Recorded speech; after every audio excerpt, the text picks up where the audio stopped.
de Luciano Pepão Vargas. Na edição de hoje do Bandeirantes Acontece, nós vamos conversar com o coordenador nacional do Movimento Brasil Livre, o MBL, que conseguiu o número de assinaturas necessárias para a criação de um novo partido político, o Missão, e recentemente houve aí uma manifestação favorável do Ministério Público Eleitoral para que a sigla seja formalmente aprovada, o que fará com que ela possa participar da eleição de 2026. Vamos também falar sobre o plano de Donald Trump para a faixa de Gaza. O anúncio foi feito em conjunto com o premier de Israel, Benjamin Netanyahu, que enfrenta um cenário externo de crescente isolamento. E a posse de Edson Fachin como novo presidente do Supremo Tribunal Federal. A sessão ocorre nesse momento. Você está ouvindo o Bandeirantes Acontece, que começa agora, aqui na Rádio Bandeirantes.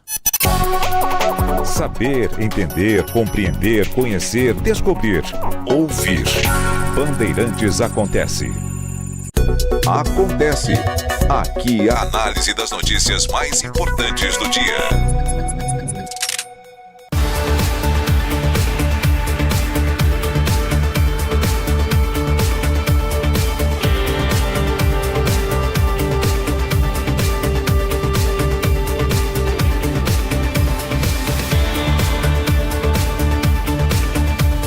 Muito bem, vamos começar o programa falando sobre o mais novo partido político brasileiro, Missão. O Ministério Público Eleitoral publicou na última terça-feira, dia 23, um parecer favorável à criação do partido, que é vinculado ao Movimento Brasil Livre. Com a aprovação do partido pelo Tribunal Eleitoral, a sigla vai ter a possibilidade de concorrer nas eleições já de 2026. Se o Missão, de fato, for aprovado como partido, será a 30ª legenda brasileira. E nós temos o coordenador nacional do Movimento Brasil Livre, Renan Santos, já na linha para falar conosco sobre a criação do partido. Renan Santos, é um prazer recebê-lo. Boa tarde. Boa tarde, Macalossi, uma honra estar com você, alguém que eu admiro muito, e uma honra estar aí falando com a gauchada toda aí. Espero contribuir bastante no programa. Vou começar com uma pergunta provocativa. O Missão é a 30ª legenda, a 30ª ideologia brasileira ou a primeira? Eu posso dizer que o Partido Missão é um dos 3 ou 4 partidos de fato constituídos no Brasil, os demais são legendas. Então tem umas 30 legendas aí, e aí vai ter o PT, que é um partido de esquerda, com uma história dentro do campo da esquerda, pode incluir até a dissidência dele, que é o PSOL, com alguma relevância, e vem aí o Partido Missão. O resto são legendas que são massas amorfas, sem programa, sem compromisso com uma agenda concreta, se adaptam às circunstâncias regionais e aos projetos de poder regionais. Por exemplo, o partido do Bolsonaro é Bolsonaro aí no Rio Grande do Sul, mas ele é Lula no Maranhão. Então ele não é um partido, tá? Não tem coerência interna. A mesma coisa o PSD, que diz que vai disputar a presidência. A gente vem para se assumir como um partido. Então a ideia de ser um partido vem com muitas dores, porque vamos arrumar muitos inimigos, e não será um lugar de muitas oportunidades para quem é muito malandro, mas será uma oportunidade de gente idealista construir um Brasil melhor. Renan, deixa eu lhe perguntar em relação ao posicionamento ideológico do partido, porque o Movimento Brasil Livre sempre esteve identificado com teses à direita daquilo que se identifica como a janela de Overton. Sempre teve uma posição pró-diminuição do tamanho do Estado, contra as pautas chamadas identitárias, a ideia de um Estado presente no governo. Entretanto, esse campo político da direita é um campo político hoje identificado essencialmente com o bolsonarismo. Como é que se faz a disputa política dentro de um campo que já parece dominado? É factível se estabelecer como uma alternativa à direita hoje no contexto político brasileiro? É factível e é um exercício naturalmente de força de vontade. Naturalmente, o que eu recomendo é, se você pretende ser alguém dentro do campo da direita com relevância, e se eu fosse um mero consultor político ou marqueteiro, eu falaria, vá puxar o saco do Bolsonaro, tá? Isso te dá eleições fáceis, ele te dá um eleitor que é enganado, né? Esse eleitor é levado a erro constantemente. Isso te dá participação, vamos dizer, nas redes sociais, em colaborações com outros grandes nomes dessa direita, mas isso não te dá um propósito real, né? Isso te dá apenas votos, não te dá um propósito concreto. O que a gente faz machuca muito, porque você aponta as falhas do campo da direita também, demonstra que a liderança do Bolsonaro é uma liderança falsa, mentirosa, e diz, o Bolsonaro não é o nome certo para derrotar não apenas as esquerdas, porque a gente não tem que também se colocar aqui apenas como uma negação do que é o PT. Muita gente coloca, vamos dizer, sou direita porque eu odeio o PT. Não, sou direita e tenho a propor para um Brasil melhor tais e tais e tais coisas. A direita bolsonarista não tem. Eles podem, no máximo, dizer assim, nós defendemos a família, nós defendemos Deus, o que é também bastante questionável, mas isso fica apenas, vamos dizer, na parte do campo, no campo das ideias meio etéreas. A gente entra no detalhe. Vamos fazer tais e tais coisas para obter tais e tais resultados. Essa é uma diferença muito clara. E a segunda coisa que é legal a gente colocar aqui é que nós entendemos isso como parte de uma jornada e que os resultados não vão vir no curto prazo. E, portanto, que nós vamos nos machucar no caminho, no sentido de que seremos atacados pela direita falsa, que é essa direita tocada pelo Bolsonaro, por justamente expor o que é concreto. Então, é um desafio apenas para os corajosos. Até por isso o nome do partido é Missão. Mas me parece que a dificuldade é grande de se estabelecer nesse campo político. E daí eu vou fazer uma pergunta que diz respeito ao histórico do MBL. O MBL, em algum momento, tangenciou por uma aproximação com o bolsonarismo. Como é que você vê aquele momento histórico e como é que você entende a realidade do MBL hoje em relação ao bolsonarismo? A gente teve uma aproximação tática com o Bolsonaro no segundo turno de 2018. No primeiro turno nós éramos atacados por eles, inclusive o Kim havia dado uma entrevista para o jornalista Rica Perrone, ficou bem conhecida essa entrevista, porque os bolsonaristas usaram muito, quando perguntaram para ele, você acha que o Bolsonaro seria um presidente melhor do que o Geraldo Alckmin, que estava concorrendo contra ele? Porque falou, não, o Alckmin seria um presidente melhor do que o Jair Bolsonaro. Deixando bem claro naquela época que o Kim topava perder votos, mas não se colocaria abaixo do Bolsonaro. Isso no primeiro turno, quando ele poderia levar uma clara vantagem em ser um candidato endossado pelo bolsonarismo. O Kim teve quase 500 mil votos naquela eleição, sem endossos do Bolsonaro. A gente teve esse apoio, vamos dizer... Vocês se arrependem disso? Não me arrependo. No sentido de apoiar o Bolsonaro no primeiro turno? No segundo turno, desculpa. Isso. Não me arrependo. Era o que a gente tinha para fazer na época. Também não íamos apoiar o PT. A gente estava numa luta encarnecida contra os petistas na época. Foi o período da prisão do Lula. Talvez a gente tivesse que se manter neutro.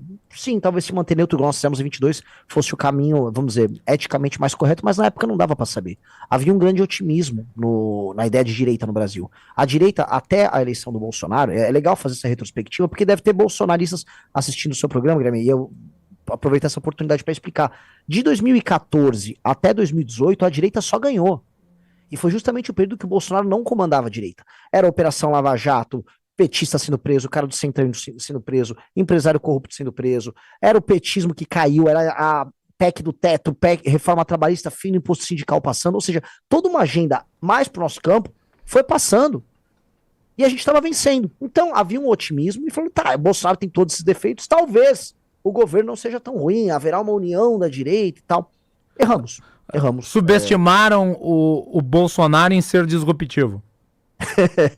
Hiperestimamos o QI do idiota. E não apenas a baixa inteligência do Bolsonaro, né? A gente acabou, vamos dizer, aí sim, subestimando a terrível falta de caráter dele, né? A gente não sabia que ele trairia todo mundo tão rápido, colocaria todo mundo na berlinda em nome da proteção do filho corrupto dele, que é o Flávio. Deixa eu lhe fazer agora uma pergunta sobre projeto, agenda, política, que me parece importante. E eu tenho acompanhado algumas manifestações de integrantes do Movimento Brasil Livre, dentre os quais o senhor. Vocês têm falado muito sobre segurança pública e a utilização do conceito de direito penal do inimigo como uma agenda de controle das facções criminosas. O senhor acredita que isso é viável do ponto de vista da existência da Constituição brasileira? Naturalmente, tudo no Brasil, tudo que envolva mudanças sérias, não só no combate ao crime, mas mudanças, sei lá, nas normas que envolvem privilégios no próprio funcionalismo público, tudo no Brasil envolve mexer com a Constituição, porque nossa Constituição, infelizmente, ela engloba tudo. Ela é uma Constituição gulosa do ponto de vista normativo, né? Tudo tá nela e tudo para, vamos dizer, toda alteração que você queira fazer no Estado brasileiro, quase sempre, né? Tudo quase sempre foi impreciso, mas quase tudo passa por uma reforma constitucional, uma famosa PEC. Portanto, a nossa Constituição será um entrave nisso, em alguma medida, sim. A questão toda talvez o espírito da legislação, do legislador em 88, né, do Constituinte em 88, foi muito inspirado na ideia de validar uma série de direitos humanos que foram violados durante o período da ditadura militar. É compreensível, mas eles não estavam se preparando para aquele Brasil que já estava nascendo nos anos 80. As facções, especialmente o Comando Vermelho, já nasciam nos anos 80. A tomada por parte dessas facções dos morros cariocas e da periferia de algumas cidades grandes já estava sendo feita lá nos anos 80, só que isso foi subestimado. E a legislação, ela atravancou o combate ao crime, criou uma série de prerrogativas. A ideia, por exemplo, é anterior, naturalmente, à da Constituição, tá? Mas a Constituição, ela endurece, né, a forma de enfrentamento a isso. O Código Penal, que é anterior a isso, que é lá dos anos 40, ele já tinha essa ideia de, não só da saidinha, mas a ideia da... Puta, agora não tá vindo na minha cabeça, quando você tem a sua pena vai se reduzindo, né? Você vai... Progressão de regime. Progressão, exatamente, com a letra P. A progressão de regime. A ideia da progressão de regime é uma ideia estúpida e você cria um sistema de incentivos para isso. A ideia de enfrentar com uma legislação muito mais dura e o espírito do tempo de 88, esse espírito sempre tem que ser combatido por nós com uma legislação muito dura, entendendo que não vai haver solução que não passe por uma punição e enfrentamento muito rígidos. Essa punição e esse enfrentamento muito rígidos terão que estar no espírito de um novo governo. E esse espírito é um espírito nesse sentido de ruptura com o espírito de 88, que era um espírito de manutenção de direitos humanos que criou uma série de entraves para o combate ao crime. Eu acho que há sim uma substituição daquele espírito. Mas vocês defenderiam a institucionalidade, a institucionalização do conceito do direito penal do inimigo? A institucionalização no sentido de colocar em lei a perspectiva do direito penal de terceira velocidade, que é, no fundo, o direito penal do inimigo. O direito penal do inimigo ele entende o direito da segunda coisa. Tem a questão da punição e tem a questão da velocidade com que o Estado age para punir. Né? Então, você, por exemplo, um crime com assassinato, é um crime grave que precisa de punições graves. Naturalmente, como é um crime grave, com punições graves, e eventualmente aquilo lá é um cidadão brasileiro, titular de direitos, está cometendo crime, ele tem um amplo direito de defesa, porque pode ser que uma injustiça aconteça com ele. Ou seja, punições graves, mas velocidade lenta. O segundo tipo de situação é crimes muito leves, né, o direito de segunda velocidade. Crimes muito leves, cara, você pode ser veloz e ágil para você solucionar aquilo, porque são crimes leves, o dano até para... Mas isso não implicaria de fundo uma discussão sobre a sistemática recursal no Brasil e a atribuição das instâncias jurídicas, bem como as suas divisões internas? Me refiro aqui à ótica de uma reforma estrutural do sistema judiciário brasileiro. Sim, mas é que assim, deixa eu chegar aqui no terceira velocidade. O direito penal de terceira velocidade é a ideia de que certo tipo de brasileiro, para certo tipo de crime que ele comete, ele deveria ter um estatuto ou um status diferente, em que o direito será rápido contra ele e vai puni-lo de maneira muito dura. Portanto, não apenas as punições, né, o direito penal será muito rígido contra ele, as penas serão graves e duras, mas o Código de Processo Penal, as leis de execuções penais, elas também serão alteradas de modo a que o direito seja veloz contra ele. É essa alteração nesse sistema legal que vai passar justamente no processo penal e no direito penal que passa pela ideia do direito penal do inimigo, que é estabelecer quem é o inimigo. Quem é o inimigo? Ó, vou entender o faccionado, o membro de uma facção que não reconhece a autoridade do Estado brasileiro sobre ele, que atua de maneira sistemática em corromper e subverter as leis e que comete crimes e viola recorrentemente, estou falando aqui de 3 décadas de violações de direitos humanos consistentes e que tomam o território brasileiro, essas figuras terão um status diferenciado, em que o direito será rápido e muito punitivo. Nós temos que adaptar a legislação brasileira para esse contexto, porque sem este contexto, o combate ao crime organizado vai estar de uma maneira muito maluca, que é eu tratar um faccionado como um cidadão comum titular de direitos. Um sujeito que eventualmente comete um crime, é um sujeito normal, que não é um faccionado, esse sujeito tem que ter uma legislação dura que puna ele. Agora, um faccionado, ele tem um status diferente. Esse status diferente, que é a ideia do direito penal do inimigo, é o que nós precisamos inserir na nossa legislação. De certa forma, é o conceito aplicado em El Salvador. E é o conceito aplicado de certa forma em El Salvador, é o conceito aplicado, e nunca irão reconhecer, né, mas de certa forma torta aqui no Brasil, no próprio inquérito do Alexandre de Moraes. A ideia do inquérito do Alexandre de Moraes é aplicar quem é o inimigo, é o meio que o bolsonarista é o inimigo, o direito contra ele é rápido e a punição é muito dura. Tá? Foi o que fizeram com as facções também em El Salvador. A ideia de atribuir a elas, olha, as pessoas que pertencem a essas facções, o direito para elas será diferente. O modelo de direita do MBL é o Nayib Bukele? Não necessariamente. O modelo de direita para nós é um modelo que, dentro de um conjunto de valores que busca resgatar uma alma brasileira, a parte fundamental e a parte virtuosa da alma brasileira, uma direita que nesse sistema seja conservador do que é bom para o Brasil, aplique ideias brasileiras e soluções brasileiras para problemas efetivamente brasileiros. Então, o que o Bukele fez tem muito mérito em muitas áreas, mas temos que entender que é um país muito pequeno, né? Um país minúsculo. O Brasil é um país de dimensões continentais. A aplicação do direito penal do inimigo vai estar numa circunstância profundamente brasileira. Então, a lógica própria nossa de enfrentamento a eles vai se dar dessa maneira também. Não é perigoso que um Estado, como é o caso do Brasil, em que se repetem, se sucedem tentativas de golpe ou quarteladas, estabeleça como parâmetro ou como precedente o estabelecimento de inimigos condicionados juridicamente? Não, eu não acho. Eu acho que nós não temos que, por conta do drama Bolsonaro, ou por conta de uma história realmente repleta de quarteladas, nós não temos que, vamos dizer, ter medo de enfrentar um inimigo que mata brasileiros todos os dias. Nós temos um problema que é dramático. Nós naturalizamos, e isso é uma virtude e um defeito brasileiro, que a gente naturaliza o que é bom e o que é absurdo. Então é uma nação que ela aceita que uma cidade como São Paulo tenha favelas aos montes e crianças pedindo dinheiro na rua, e a gente acaba naturalizando e achando que aquilo é parte do nosso corpo social. Nós não podemos achar que o crime organizado é parte desse corpo social. Então, medidas muito duras terão que ser tomadas, e não é porque algumas vezes tentaram quarteladas e se utilizaram, vamos dizer, não só da lei, mas das forças armadas e das forças de segurança para descumprir a lei, que nós teremos que ter medo de enfrentar essa guerra, que para mim é a guerra da nossa geração. Nós estamos conversando aqui com o coordenador nacional do MBL, presidente do Partido Missão, Renan Santos. Ainda sobre El Salvador, ali, a pretexto de combater o crime organizado, existem uma série de denúncias relativas a direitos humanos, no caso que Bukele teria, no meio da ação contra as facções, contra os grupos criminosos que de fato atuavam em El Salvador, prendido inimigos políticos.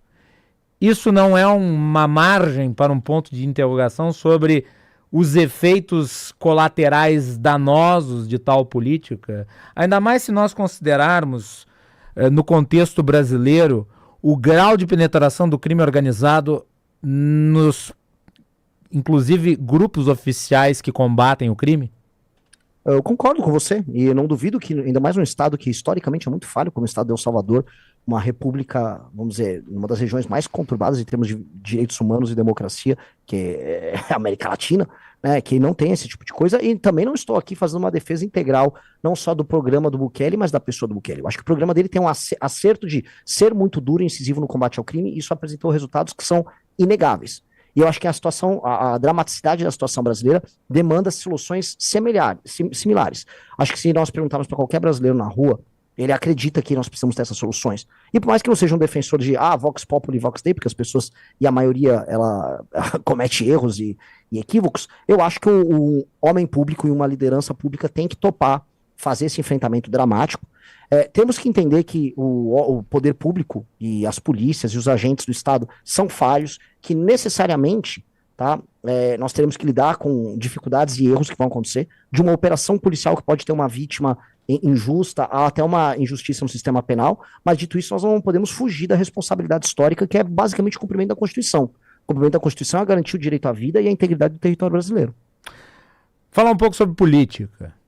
Sair da segurança e falar sobre institucionalidade. Me parece necessário esse tema e eu gostaria de saber, da parte do MBL, portanto, do Missão, como é que ele vê a dinâmica das relações entre os três poderes, ainda mais nesse momento em que há uma hiperconcentração de decisões no Supremo Tribunal Federal e, ao mesmo tempo, uma hiperconcentração de recursos no legislativo. O executivo não está exaurido e esvaziado em detrimento a esses dois poderes?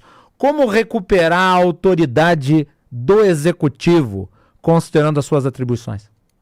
Eu vou começar parafraseando o ministro do Supremo, que estava, né, em Lisboa, né, num desses eventos que mostram a concentração de poder do judiciário, falou que, olha, o século XIX foi o século do legislativo, o século XX foi o século do executivo e o século XXI é o século do judiciário. Né?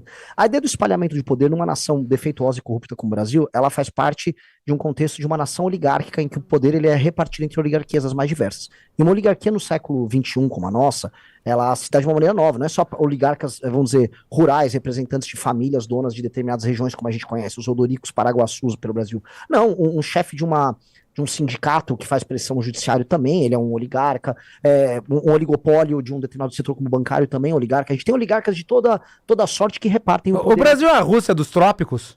Claramente.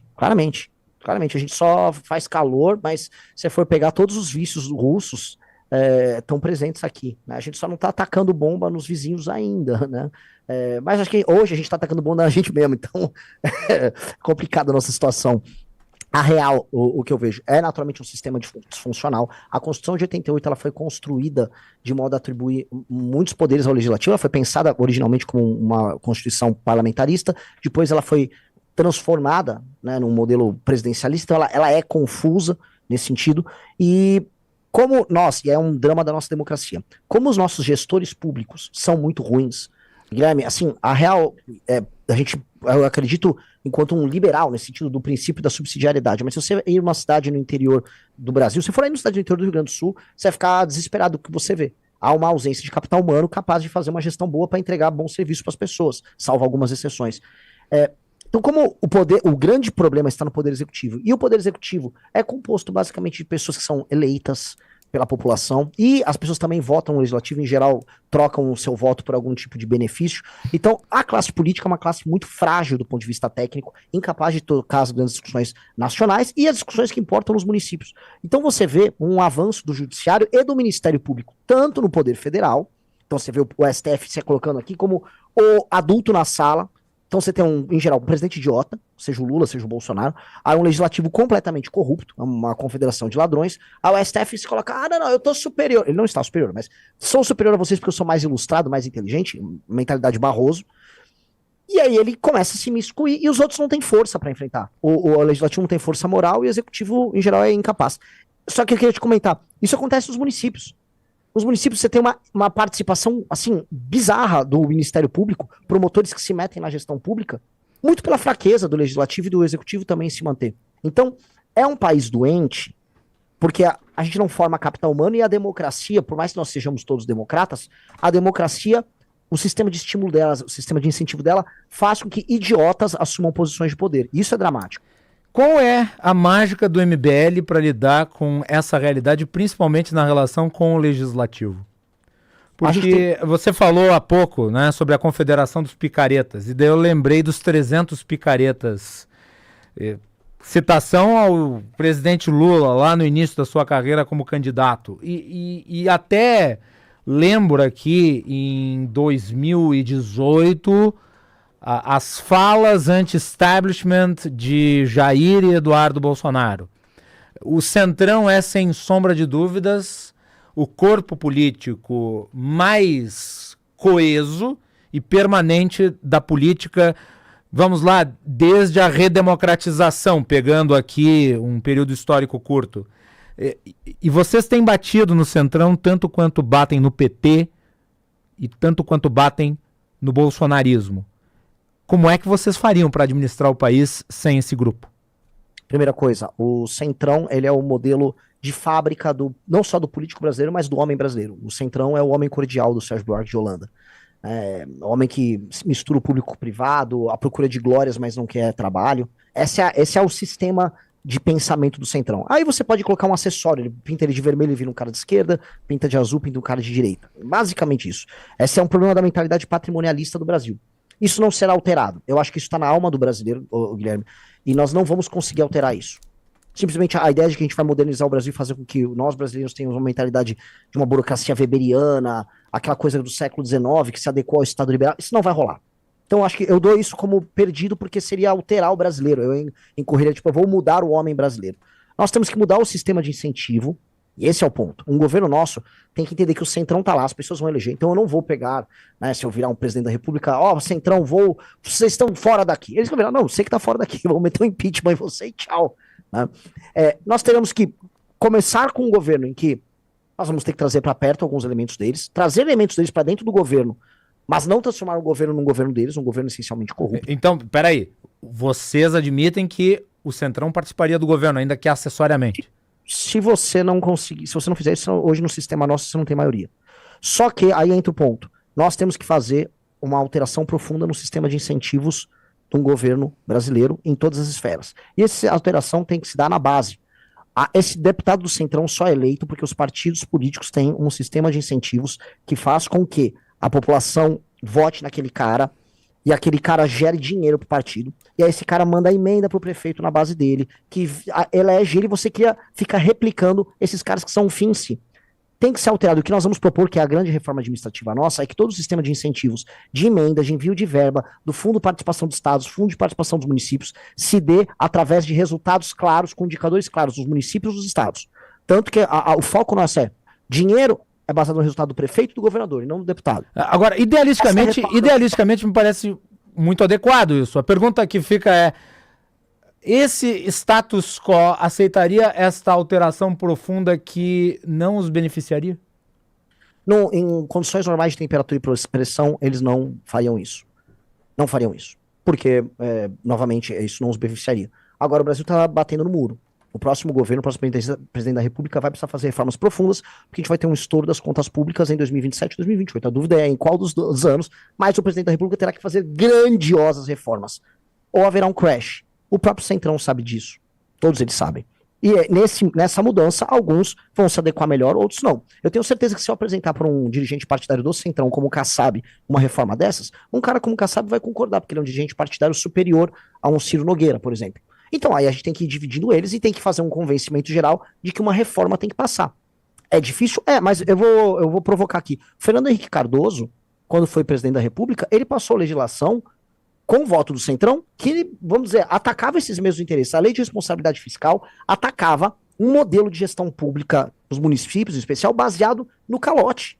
Então, houve já experiências na história do Brasil ligadas a isso. A própria reforma da Previdência, o cara do Centrão vota contra gosto, mas vota. Aí você vai ter que jogar e vai ter que trabalhar. Última pergunta. Você classifica o MBL como pragmático ou revolucionário? Nossa alma ela é profundamente revolucionária no sentido que a gente precisa entregar um Brasil muito, muito, muito, muito diferente. E nós não temos muito tempo, por isso nosso nome dos partidos é missão. Agora, falar que nós faremos isso virando a mesa não é concreto. Então, nós somos pragmáticos no sentido de que nós adotaremos um estilo evolutivo, mas nós somos revolucionários em saber que o ponto B, que vai suceder o ponto A, será profundamente diferente. Então, nós queremos um Brasil muito diferente, e nós já estamos sonhando com esse Brasil e falando sobre como será esse Brasil, e, portanto, é revolucionário.